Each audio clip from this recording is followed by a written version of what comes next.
എല്ലാവരെയും cook with സോഫിയിലേക്ക് സ്വാഗതം ചെയ്യുന്ന ഇന്ന് ഞാനൊരു നാരങ്ങക്കറിയാണ് ഉണ്ടാക്കുന്നത്. വടുകപ്പുളി നാരങ്ങക്കറി. ഇത് വലിയ നാരങ്ങ എന്നും കറി നാരങ്ങ എന്നും ഒക്കെ പല സ്ഥലത്തും പല പേരിലാണ് അറിയപ്പെടുന്നത്. ഇത് എല്ലാവർക്കും ഇഷ്ടപ്പെടുന്ന ഒരു കറിയാണിത്. സാധാരണ ഇത് ഓണത്തിനും വിഷുവിനും ഒക്കെ മിക്കവാറും എല്ലാ വീടുകളിലും തന്നെ ഉണ്ടാക്കുന്ന ഒരു കറിയാണിത്. ഞാനിത് കറിയായിട്ടാണ് വെച്ചിരിക്കുന്നത്. ഈ വിഷുവിന് നിങ്ങളെല്ലാവരും ഈ വടുകപ്പുളി നാരങ്ങക്കറി ഉണ്ടാക്കി നോക്കണം.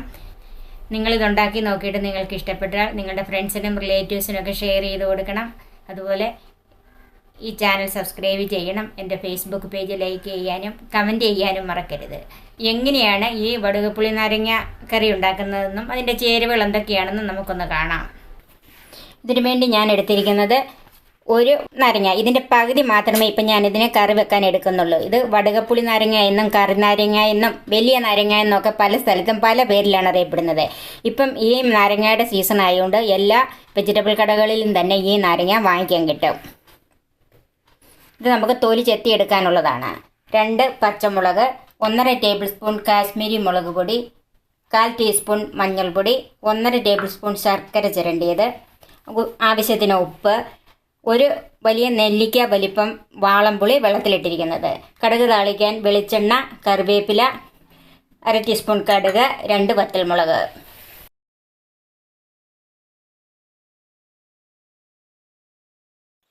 ഇനി നമുക്ക് ഈ നാരങ്ങ ഒന്ന് മുറിച്ച് ഇതിൻ്റെ പകുതി എടുക്കാം. ഇനി ഇതിൻ്റെ തൊലി ഒന്ന് ചെത്തിയെടുക്കണം. ഇതിൻ്റെ ഈ പുറംതൊലി മാത്രം ചെത്തിയെടുത്താൽ മതി. അകത്ത് ഈ വെള്ള നിറം ഇരിക്കുന്നതുകൊണ്ട് കുഴപ്പമൊന്നുമില്ല.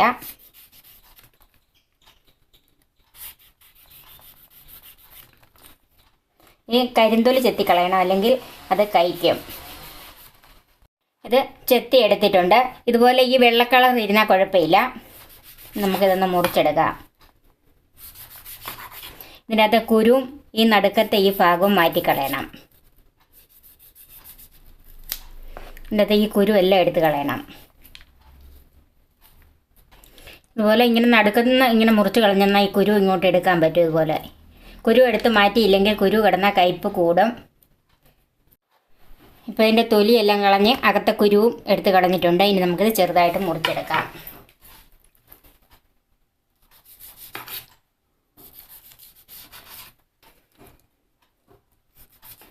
ഇതുപോലെ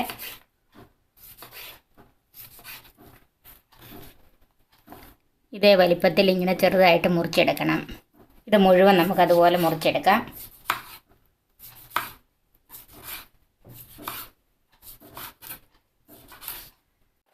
ഈ നാരങ്ങ എല്ലാം ഇതുപോലെ ചെറുതായിട്ട് മുറിച്ച് വെച്ചിട്ടുണ്ട്. ഇത് നമുക്കൊരു പാത്രത്തിലേക്ക് മാറ്റാം.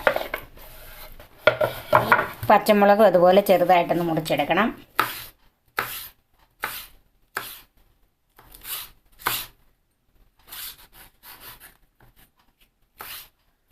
പച്ചമുളക് മുറിച്ച് വെച്ചിട്ടുണ്ട്. അത് നമുക്ക് പാത്രത്തിലേക്ക് മാറ്റാം. നമുക്കിനി ഇതെല്ലാം കൂടെ ഒന്ന് വേവിച്ചെടുക്കണം. അതിന് ആദ്യമായിട്ട് ഈ പുളി ഒന്ന് പിഴിഞ്ഞ് അതിൻ്റെ വെള്ളം ഒഴിച്ചു കൊടുക്കണം. അതൊന്ന് തിളയ്ക്കണം. നമുക്കിതിലേക്ക് കുറച്ച് വെള്ളം കൂടെ ചേർത്ത് കൊടുക്കാം. പുളിവെള്ളം തിളച്ചിട്ടുണ്ട്. അതിലേക്ക് പച്ചമുളക് ഇട്ട് കൊടുക്കാം. ഇതിലേക്ക് മുളക് പൊടി, മഞ്ഞൾപ്പൊടി. ഈ മുളക് പൊടി മഞ്ഞൾപ്പൊടിയും ഒക്കെ ഈ വെള്ളത്തിൽ കിടന്നൊന്ന് വെന്ത് വരണം. തീ കുറച്ചിട്ട് കുറച്ച് സമയം നമുക്കതൊന്ന് മൂടി വെക്കാം.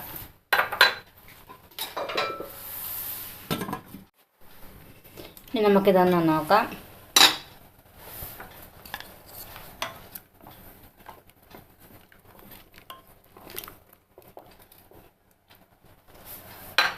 ഇതിലേക്ക് നമുക്ക് ആവശ്യമുള്ള ഉപ്പ് ചേർത്ത് കൊടുക്കാം. കുറച്ച് ഉപ്പിടുക. അത് കഴിഞ്ഞും നാരങ്ങയൊക്കെ ഇട്ട് കഴിഞ്ഞിട്ട് വേണം ബാക്കി ഉപ്പ് നോക്കിയിട്ട് ഇടാൻ.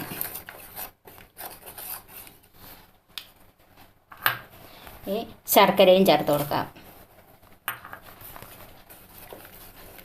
ശർക്കര ഉരുക്കി ചേർക്കേണ്ടവർക്ക് അങ്ങനെ ചേർക്കാം. പിന്നെ നമുക്കൊന്നുകൂടെ മൂടി വെക്കാം. ഇപ്പോൾ ഇത് ഏകദേശം ഒരു 5 മിനിറ്റോളം കിടന്ന് വെന്തിട്ടുണ്ട്. ഇതിൻ്റെ ഈ മുളകിൻ്റെ മഞ്ഞൾപ്പൊടിയുടെയൊക്കെ പച്ചമണം ഒന്ന് മാറി കിട്ടണം, അതിനാണ് ഇങ്ങനെ വേവിച്ചെടുക്കുന്നത്. ഇപ്പോൾ അതെല്ലാം മാറിയിട്ടുണ്ട്. ഇനി നമുക്ക് അതിലേക്ക് നാരങ്ങ ചേർക്കാം.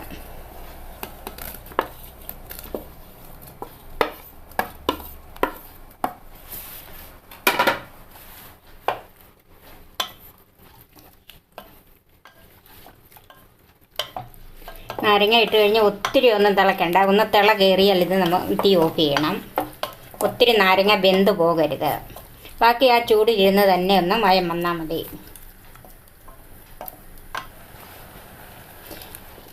ഇപ്പം ഇത് തിളയ്ക്കാൻ തുടങ്ങിയിട്ടുണ്ട്. ഇനി നമുക്ക് ഇത് അടുപ്പിൽ നിന്ന് മാറ്റാം. ഇനി കടുക് താളിക്കാം. ചൂടായ പാനിലേക്ക് വെളിച്ചെണ്ണ ഒഴിച്ചു കൊടുക്കാം. ഞാൻ 1 ടേബിൾ സ്പൂൺ വെളിച്ചെണ്ണ ഒഴിച്ചിട്ടുണ്ട്. കടുക് ചേർക്കാം.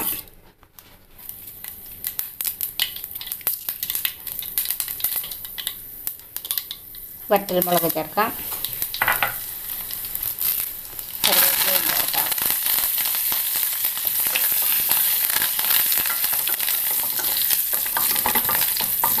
ഇതിന് ഉള്ളിയൊന്നും ചേർക്കണ്ട.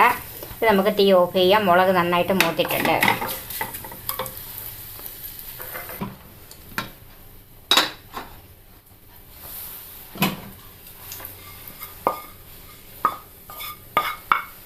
കടുക് താളിച്ചത് ഈ കറിയിലേക്ക് ചേർക്കാം. അല്പസമയം മൂടി വെക്കാം. ഇനി നമുക്കിതൊന്ന് നോക്കാം. ഒന്ന് ഇളക്കി കൊടുക്കാം. ഇത് ഇരുന്ന് കുറച്ചുകൂടെ ചാറ് കുറുകി വരും.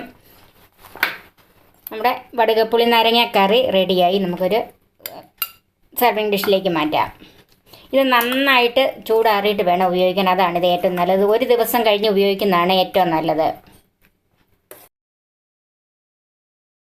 നിങ്ങളിതുണ്ടാക്കി നോക്കിയിട്ട് നിങ്ങൾക്ക് ഇഷ്ടപ്പെട്ടാൽ നിങ്ങളുടെ ഫ്രണ്ട്സിനും റിലേറ്റീവ്സിനും ഒക്കെ ഷെയർ ചെയ്ത് കൊടുക്കണം. ഈ ചാനൽ സബ്സ്ക്രൈബ് ചെയ്യണം. എൻ്റെ ഫേസ്ബുക്ക് പേജ് ലൈക്ക് ചെയ്യാനും കമൻറ്റ് ചെയ്യാനും മറക്കരുത്. ഇനി നല്ലൊരു വിഭവമായി നമുക്ക് വീണ്ടും കാണാം. ഞാൻ സോഫി കുര്യാക്കോസ്.